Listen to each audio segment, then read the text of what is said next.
अरिहंताड़मो णमो सिद्धाड़म णमो आयरियाड़मो णमो उवछायाड़मो णमो लोई सबिशाहुड़मो अनंत जन्मो से रहा बंधन सघन अनंत अनंत जन्मों से रहा बंधन सघन अनंत अनंत जिन बरे आपने कर दिया उनका अंत अनंत जिनके चरण में नमन अनंत अनंत अनंत गुण गाता रहूं मैं जीवन पर्यंत। चवरदेव भाई देव जाट मूल श्री महावीर भगवान की 24 तीर्थंकर भगवान की आचार्य गुरुदेव 108 श्री विशुद्ध सागर जी महामुनि राज की साक्षात विराजमान मुनि श्री अरजीत सागर जी महामुनि राज की समस्त मुनि संघ की।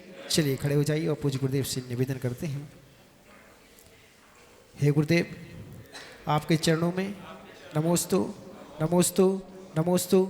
हे गुरुदेव, आप अपने अमृतमयी दिव्यमयी पावनमयी वाणी से हम सभी के लिए जिनवाणी का रसपान करा के कृतार्थ कीजिए। नमोस्तु गुरुदेव नमोस्तु गुरुदेव नमोस्तु गुरुदेव। नमः सिद्धेभ्यः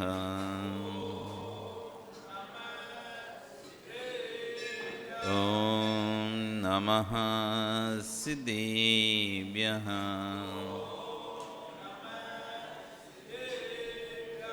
ॐ नमः सिद्धेभ्यः सत्वे सुमेत्रिं गुणिषु प्रमोदं क्लिष्टे सुजीवेषु कृपापरत्वं माध्यस्थभावं विपरीतवृत्तं सदा ममात्मा विदधातु देवं सदा ममात्मा विदधातु देव सदा ममात्मा। नमो अरिहन्ताणं नमो सिद्धाणं नमो आयरियाणं नमो वच्छायाणं नमो लोये सब्यसाहुणं। बोले अनंत नंसी परमेष्टि भगवानी की आदिरुम आदिनाथ भगवानी की वर्तमान शासनी महावीर भगवानी की आचार्य श्री 108 अमित गति स्वामी महाराज जी की आचार्य गुरु 108 विश्व सागर जी महाराज जी की अहिंसा में विश्व धर्म की।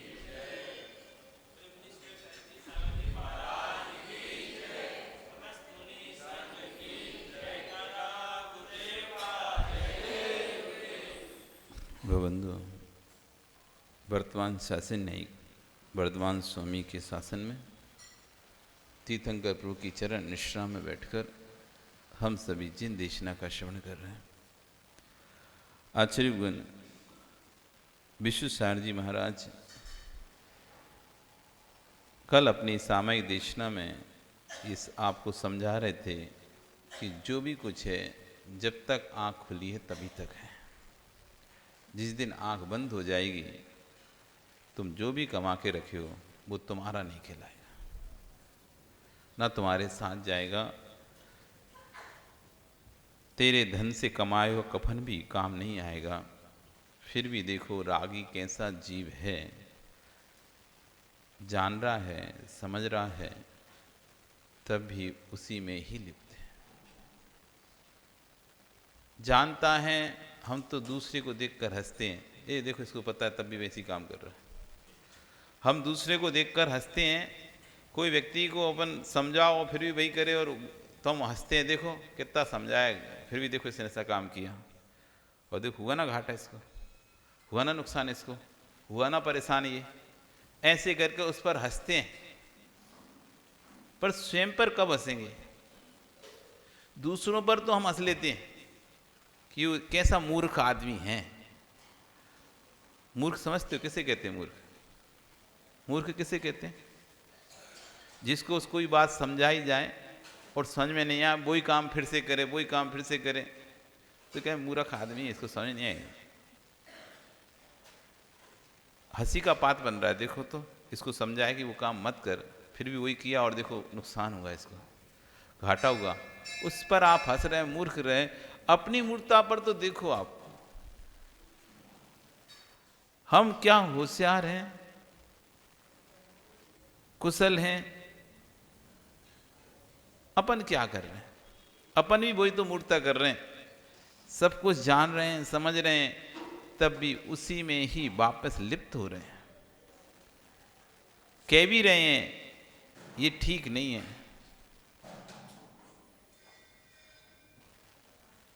खटपट खटपट, चटपट चटपट, कह भी रहे हैं कि ठीक नहीं है और फिर भी उसी की ओर बढ़ते जा रहे हैं। आश्चर्य करें कैसे चिल्ला रहा है व्यक्ति, मेरा क्षेत्र, मेरी भूमि, मेरा नगर, सब चीजें, मेरा धन, मेरा पैसा, मेरा परिवार। आश्चर्य ज्ञानियों, आगम पढ़ो आगम, अध्यात्म पढ़ो अध्यात्म। जिसके लिए तुम लड़ रहे हो, जब कर्म भोगने की बात आएगी, प्रत्यक्ष में ही नहीं भोगेगा, फिर परोक्ष में क्या भोगेगा? दीपक, सिर दर्द हो रहा है तुम्हारा, सिर दर्द हो रहा है, तो बेटे की मां क्या करेगी? सिर दबा देगी, ज्यादा से ज्यादा गोली ला के दे देगी, इससे ज्यादा और क्या करेगी? और कुछ कर सकती क्या? लेकिन उसकी जो पीड़ा हो रही है उसको बांट सकती है क्या? सिर दबा सकता है कोई व्यक्ति, गोली दे सकता है, लेकिन उसकी जो पीड़ा है उसको कौन कम करेगा? उसको तो तुमको ही भोगना पड़ेगा। तुमने ही असाता कर्म बांधा है, तो उस असाता का फल भी तुमको ही भोगना पड़ेगा। दूसरा बस सांत्वना दे सकता, भैया धैर्य रखो, धैर्य रखो, इतना ही बोल सकेगा, पर धैर्य दे नहीं सकता वो तुमको। धैर्य रखो इस शब्द बोल सकता है, शांति रखो, शांति रखो, धैर्य रखो ऐसे शब्द बोल सकता है, आकुलता मत करो ऐसे शब्द बोल सकता है, लेकिन आकुलता मतलब निराकुलता दे नहीं सकता तुमको। दे पाएगा क्या? वो तो तुम्हारा ही जब साता कर्म का उदय आएगा तभी तुमको शांति मिलेगी। उसके कहने से, उसके दबाने से, उसकी दवाई देने से तुम ठीक नहीं हो रहे हो। जब तुम्हारा ही स्वयं का साता कर्मोदय में आएगा तब जाके वो रोग सब ठीक होगा, तब तक नहीं होने वाला। तो आश्चर्य कि कैसे चिल्ला रहा है जीव, मेरी भूमि, मेरा नगर, मेरा देश, मेरा प्रांत, मेरे कुटुंब, मेरा परिवार, मेरा धन, मेरी संपत्ति, मेरा मेरा मेरा। क्या है तेरा? स्वयं से प्रश्न करना है अपन को। मेरा मेरा मेरा, क्या है तेरा? एक सिर का बाल तक तो तेरा नहीं। क्यों ललित, कहाँ गए ये? पहले से नहीं थे? पहले से नहीं थे संपत? थे ना। जब इनको ही नहीं बचा के रख पाया, जिनको तू रोज तेल लगाता था, रोज शैम्पू साबुन लगाता था, रोज ध्यान रखता था, जिनका दिन में 3 बार तो कंघी कर लेता था। खैर अभी भी दर्पण के पास तो अभी भी जाते हो कंघी लेकर, वो बात अलग है कि तो लेकिन जाते तो अभी भी दर्पण के पास हो। आदमी क्या करने जाता था पहले दर्पण? बाल बनाने जाता था ना दर्पण पर, इसलिए तो दर्पण देखना पड़ता था कि मांग सही निकली कि नहीं निकली, टेढ़ी आड़ी मांग तो नहीं गई, बाल खराब तो नहीं है, ये करना था दर्पण में। तो दर्पण में क्या करते हैं? अब बाल नहीं है तब भी दर्पण देख अब क्या देखने जाते? हमने तो ना जाने कितने तो दर्पण नहीं देखा। देखने की जरूरत नहीं है, जो है सो है। आश्चर्य में कह रहे हैं, कौन तेरे साथ? विश्व में ऐसा कौन सा प्रदेश है जहां तूने जन्म नहीं लिया? ऐसा कौन सा स्थान है जहां तू पैदा नहीं हुआ है? पंच परावर्तन तूने प्रदेश प्रदेश में जन्म लिया, प्रदेश प्रदेश मरण किया, किस किस को अपना मानेगा? ऐसे तुम किस किस को अपना मानोगे? ऐसा कौन सा क्षेत्र है जहाँ पर जन्म नहीं हुआ हमारा? है कोई ऐसा क्षेत्र? सब क्षेत्रों में कहीं निगोदी, कोई कहे कि सिद्धालय सिद्ध शिला पे नहीं हुआ हमारा, नहीं तुम तो सिद्ध बन जाते। नहीं, सिद्ध शिला में भी हुआ है तुम्हारा, निगोदिया बन के हुआ है। कोई कहे हम सिद्धालय नहीं गए, सिद्धालय जाते तो फिर काय को हम आते वापिस? नहीं, सिद्धालय भी गए हो, वहां भी निगोदिया बन के जन्म लिया, सिद्ध बन के नहीं पहुंचे हो। सिद्धालय में भी सिद्ध बन के नहीं पहुंचे, निगोदिया बन के तो पहुंचे हो। क्योंकि लोक का ऐसा कोई भी स्थान नहीं है जहां पर निगोदिया जीव नहीं है। पंचेंद्रिय की तो त्रस जीव की तो एक सीमा है, वो त्रस नाली से बाहर नहीं जा सकता। त्रस जीव की एक सीमा, वो त्रस नाली से एक राजू लंबी, एक राजू चौड़ी, 14 राजू लंबी, एक राजू चौड़ी, जो त्रस नाली है उसमें सिर्फ त्रस जीव रहते हैं। लेकिन स्थावर जीव पूरे लोक में भरे हैं। तो हम त्रस बन के ना भी गए हैं, स्थावर बन के उस स्थान भी पहुंच गए जिस स्थान पर कोई नहीं पहुंचा। सिद्ध बनना तो सिद्ध तपस्या करने के बाद सिद्धालय जा पाओगे आप तो, लेकिन स्थावर बन के निगोदी बन के बिना ही तपस्या के सिद्धालय जा सकते हो। किसी को सिद्धालय जाना है बिना तपस्या के तो एक ही रास्ता है, शॉर्टकट। हाँ, कोई कहे कि ये तो बहुत कठिन है, महाराज बनना पड़ेगा, मुनि बनना पड़ेगा, ठंडी में ठिठुरना पड़ेगा, इतनी तपस्या करनी इतनी तो नहीं करेंगे हम तपस्या, हमें शॉर्टकट बता दो सिद्धालय जाने का। तो सिद्धालय जाने का सबसे बढ़िया शॉर्टकट है निगोदिया। निगोदिया जीव बन जाओ तो इस सिद्धालय में पहुंच जाते हैं। पर ध्यान रखना, इस सिद्धालय में तो चले जाएंगे लेकिन सिद्धों की सुख की अनुभूति नहीं कर पाएंगे। वहां भी उसी क्षेत्र पर एक श्वास में 18 बार जन्म मरण का वेदन ही करेंगे।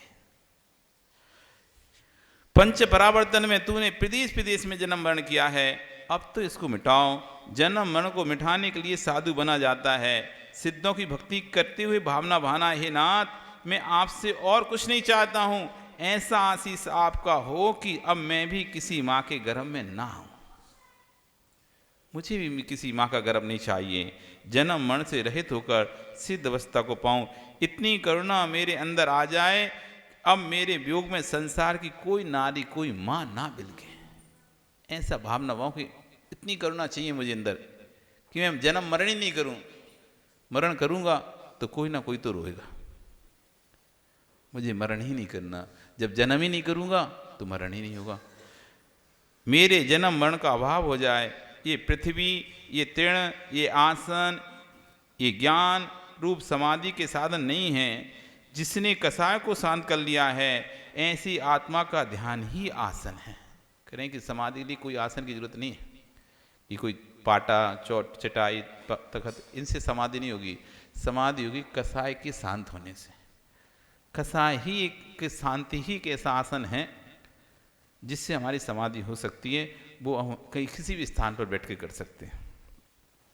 सुनो, जिस चटाई पर तू बैठेगा उस पर तो चर्म का शरीर रखा जाएगा। ये समाधि का आसन नहीं है। अरे पागल, ईंट चूने का ध्यान केंद्र बनाकर ध्यान लग जाएगा क्या? हे योगीश्वर, निज स्वभाव में लीन हो जाओ, यही ध्यान केंद्र है। कोई ईंट चूने का ध्यान केंद्र बनाने से वहाँ पर ध्यान नहीं लगती। जैसे तुमने बना के रखा है ध्यान केंद्र नीचे तल घर में, आज तक कोई ने ध्यान ही नहीं किया होगा। हैं? कितने लोगों ने किया वहाँ जाके ध्यान? फिर अब क्या होगा? ध्यान नहीं लग रहा क्या? स्टार्टिंग ध्यान लगा, अब तो बदबू आती है उसमें। अब तो तुम घुस भी नहीं पाओगे, पानी भरा है, स्मेल आएगी, ये आ रही, दीवालों में सीढ़न हो गई है, सब कुछ हो गया है। अब कहाँ गया तुम्हारा ध्यान? यदि ध्यान केंद्र में रहने से ध्यान लगता तो अभी भी लगना चाहिए। अब तो आर्द्र रोज ध्यान हो लगेगा वहाँ पर, धर्म ध्यान तो नहीं लगेगा। आज रोज ध्यान आएगा, कितनी बुरी स्मेल आ रही है, घुटन हो रही है, ये हो रही है, वो हो रही, अब सब चीज़ दिखाई देंगी। क्यों मंदिर करा कि ध्यान जाके? अब नहीं करते क्या? क्यों? अब ध्यान नहीं लगता। अब क्या गया? ध्यान केंद्र क्या हो गया? जितना कचरा मंदिर का हो उस ध्यान केंद्र में रखो, जिससे ध्यान हो उसका ध्यान रखा जाए। तो कह रहे हैं कि ध्यान केंद्र बनाने से कोई ध्यान नहीं लगता है, ध्यान में लीन होने से ध्यान होता है। जब ध्यान में लीन हो, वही हमारा ध्यान केंद्र है। तेरा मेरा भाव छोड़ दो, यही ध्यान है। जब तक तेरा मेरा भाव चलेगा तब तक आदर और परिणाम चलेंगे, और जिस दिन तेरा मेरा भाव छूट जाएगा उस दिन आदर और परिणाम भी खत्म हो जाएंगे। क्योंकि इष्ट वियोग क्या है? मेरा व्यक्ति चला गया, मेरा व्यक्ति चला गया, यही तो इष्ट वियोग रो रहा है। अनिष्ट संयोग क्या है? तेरा व्यक्ति मेरे पास आ गया, मुझे उससे एलर्जी, मुझे नहीं चाहिए वो व्यक्ति, ले जाओ तुम अपना व्यक्ति। इष्ट संयोग, इष्ट वियोग, अनिष्ट संयोग, पीड़ा चिंतन, मेरा शरीर देखो कितना दुखी है, मेरा बंधु कितना दुखी है, यही चल रहा है। तो यही सब तेरा मेरा है, तभी तक ये आत्रो ध्यान आचर्य करें। तेरा मेरा अपना छूट जाए तभी ध्यान संभव होगा। सुख में, दुख में, शत्रु में, मित्र में, लाभ में, अलाभ में, उपसर्ग में, जहाँ जिस दिन क्षमता भाव आ जाएगा तभी तुम्हारा ध्यान लग जाएगा। किसकी पहचान में लगे हो तुम, जिसकी पहचान में लगे हो, एक दिन उसकी पहचान मिट जाएगी। आप इस शरीर की तो पहचान में लगे हो, किसकी पहचान में? आचार्य बन गए, किसकी पहचान चल रही है? मैं ज्ञानी हूँ, मैं कुमार हूँ, हे मोक्षु, तेरा नाम भी शाश्वत नहीं है, जो तू है उसका ये नाम नहीं है, ये तो वर्तमान की पर्याय का नाम है। त्रैकालिक परमार्थ तत्व को भूलकर वर्तमान की पर्याय इतना भूल गया है कि जो जनक जननी ने नाम रख दिया था उस नाम के राग में इतना मस्त हो गया कि कोटि कोटि द्रव्य क्षय करवाना, क्षय तो कर रहा है, मात्र किस पर्याय के नाम के लिए? कोटि कोटि जीवों की हिंसा कर रहा है, किसके पीछे? मात्र पर्याय के नाम के लिए। और कोटि कोटि क्षणों को नष्ट कर रहा है, मात्र किसके लिए? पर्याय के नाम के लिए। नाम किसका दिया जा रहा है उसके बारे में तुझे पूर्ण जानकारी है। बिल्ला जीव होगा जिसे जानकारी हो। इस पर्याय में मरण भी करूँगा, इस भाव का बोध किसको नहीं है? भैया ना हो तो अभी सुन लो, मैं जन्मा हूँ तो नियम से मरण करूँगा, आज नहीं तो कल करूँगा, 50 में नहीं, 60 में नहीं, 70 नहीं, 100 में नियम से मरण करूँ। करोगे कि मरण? अमर नहीं है कोई यहाँ पे, है तो आ जाए नहीं क्या? कोटि कोटि होश, इस पर्याय के राग में तुमने कोटि कोटि भोग तपस्या को स्वाहा कर दिया। ना जाने कितने भव का पुण्य संचय करके इस पर्याय में आया था। आश्चर्य करके, ना जाने कितने भवों का पुण्य, कोटि कोटि भवों का पुण्य संचय लेके हम, जैसे कोई व्यक्ति अपनी पूरी पूंजी लेकर किसी कहीं व्यापार करने जाता है बाहर में, सारे जीवन भर की, ऐसे ही ना जाने कितने भवों की पूंजी, पुण्य की पूंजी लेकर आप इस मनुष्य कुल में आए, जैन कुल में आए, और इस पर्याय के राग में उस पूरे पुण्य को स्वाहा कर दिया, उस पूरे पुण्य को नष्ट कर दिया है।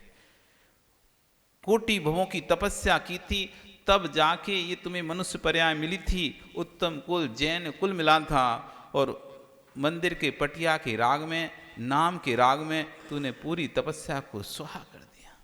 हे ज्ञानी, भरतेज से पूछ लेना, उसको विश्वांचल पर्वत पर नाम लिखाने के लिए स्थान नहीं मिला। जब भरत चक्रवर्ती दिग्विजय यात्रा किया तो विश्वांचल पर्वत पर सब चक्रवर्ती अपना नाम लिखाते हैं, तो वो ये सोचा कि मैं तो पहले ही चक्रवर्ती हूँ, मुझसे पहले तो कोई चक्रवर्ती हुआ ही नहीं यहाँ पे। तो पर्वत पूरा खाली है, तो अपने सेनापति को कहता है कि जाओ सेनापति, बड़े बड़े अक्षरों में लिखना। क्या लिखना? प्रथम चक्रवर्ती, प्रथम तीर्थंकर का पुत्र, कामदेव भरत का ज्येष्ठ भ्राता भरत चक्रवर्ती इस भारत देश का पहला चक्रवर्ती है। छोटे अक्षरों में नहीं, बड़े अक्षरों, जिससे आने वाले चक्रवर्ती को पता चले कि पहला चक्रवर्ती कौन था, जिससे आने वाले चक्रवर्तियों को ये पता चले कि पहला चक्रवर्ती कौन था। विश्वास चल पर अपना नाम उखाड़ने के लिए सेनापति को चढ़ा दिया। सेनापति खड़ा है, वो ऊपर जाकर भरतेज कहता है, सेनापति विलंब क्यों कर रहे हो, जल्दी लिखो। सेनापति मुंह लटका है ऐसे, क्या बोलूं, अरे क्या हुआ? स्वामी आप कह रहे हैं बड़े बड़े अक्षरों में नाम लिखो, यहां तो 1 इंच भी खाली स्थान नहीं जहां नाम लिखो। आप कह रहे हैं बड़े बड़े अक्षरों में लिखो, यहां तो 1 इंच नहीं है, इतने नाम लिखे, इतने नाम लिखे, इतने नाम लिखे हैं, 1 इंच प्रदेश भी स्थान ऐसा नहीं है जहां पर मैं आपका नाम लिख सकूं। तब भरत का अभिमान, क्या बोल रहे हैं, मुझसे पहले भी चक्रवर्ती हुए हैं क्या? हाँ स्वामी, आपसे पहले भी कई चक्रवर्ती, अब किसके ईमान है? भरत कह रहा है ऐसा है तो एक काम करो, नाम मिटा दो, नाम मिटा दो पुराना वाला, मेरा लिख दो। पर भूल गया भरत, आज तुम नाम मिटा रहे हो, कल दूसरा आएगा वो तुम्हारा मिटा देगा, नाम रहा किसका शाश्वत? आज आपने मंदिर बनाया, बड़ा पटिया लगा दिया, कल समय आएगा बदलेगा, 50 साल बाद 100 साल बाद मंदिर मिटेगा, तुम्हारा पटिया मिट जाएगा, दूसरा पटिया लग जाएगा, दूसरा नाम, सब कुछ दूसरा।